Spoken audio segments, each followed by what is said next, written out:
I'm not saying I would have taken this trade because it's not a trade I would have taken. However, let's just use the example of this being, let's just say a daily zone, right? If you wait for price to come into the zone and then start bouncing above and closing bullish, and you're quote unquote buying with the momentum, your trade might look something like this right here, where you buy up here and then you have your stop loss below the zone and target up here. Now in this scenario, this trade worked out. But my point is if you were to buy right there after the confirmation, you would have sat in this trade for one day as it went up. The second day it would have gone all the way down back like over halfway to the stop loss, or maybe about halfway to the stop loss. Then it would have gone up and closed, and then it would have gone up here, and then finally you get your target hit. And this is like about a week later. If you don't wait for confirmation, let's do a little alternative here and let's see what it would have looked like if you hadn't waited for confirmation.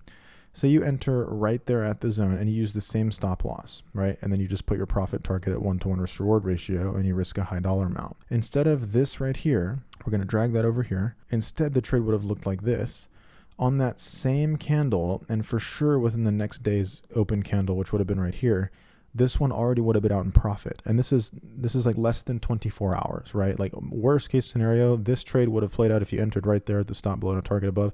This would have taken like less than a day, right? And so instead of a week holding the trade, you have the same profit, right? Because you're risking the same amount. The trade here just went into profit immediately, closed higher, and the next daily candle started pushing up and would have hit the profit target maybe in, who knows, maybe like 12 hours or something, right? This is the kind of thing that you get whenever you don't wait for confirmation.